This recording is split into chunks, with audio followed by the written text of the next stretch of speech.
Now, these are three questions that I have for you. The first one is have you ever owned any musical box sets, like CDs?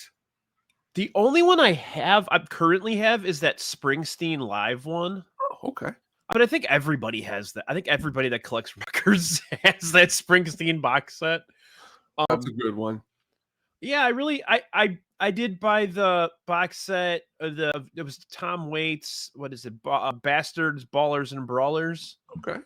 And that was just. I mean, honestly, it's like 4 records. That's all. I mean, it's not. It's nothing. It was an album, but it came out in various waves. They came out on Record Store Day with all of them at once. And I think that's the most I've ever spent on a record. It was like $200 or something like that. So I was always jealous because my buddy in, I think it was like 8th grade, or it was like freshman year in high school, he got the Misfits box set that was a coffin. yeah, And back in the day when CDs first came out, there were some pretty cool box sets in that way. Now, obviously, with albums, you can. I was just looking up Gish today and doing a little research before we were going to talk about it. They've come out with a couple really cool, like the one you got. That one is an awesome addition. Not quite a huge box set, but still. Hmm. I got this box set that I always. It's AC/DC, but it's just Bon Scott era AC/DC, which comes with like the good stuff. Yeah, well, yeah, it's got and not only inside, it's got like this is the best. You got a picture of Bon in his kilt from when he was 10 years old. He's got the biggest balls of them all, man. and that's my favorite AC/DC song, by the way. Great song. That and the one from Maximum Overdrive. Oh, Who Made Who? You got it. Who Made Who? That whole movie was like a vehicle for an AC/DC album.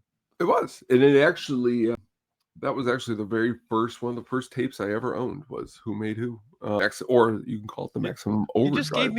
You just gave me a draft idea. Stephen King movies. That would be a good one. That'd be a really good one.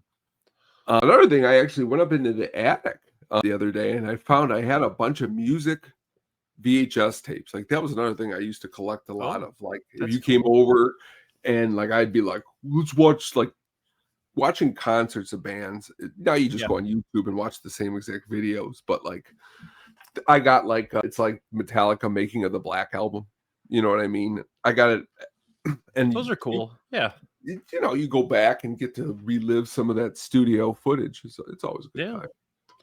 That is some cool stuff. I always like to see like their creative process. There's a Red Hot Chili Peppers one when they did Blood Sugar Sex Magic, where they rented that house, like that haunted old house with Rick. And it was Rick Rubin, right? Yep. Speaking of Rick Rubin, real quick before I forget, have you ever heard the Mike Patton funeral story with Rick Rubin? No. I don't know if it's true or not. I really don't. So take it with a grain of salt. But somebody quoted Rick Rubin saying that Mike Patton showed up to his mom's funeral, Rick Rubin's mom's funeral, dressed like a pimp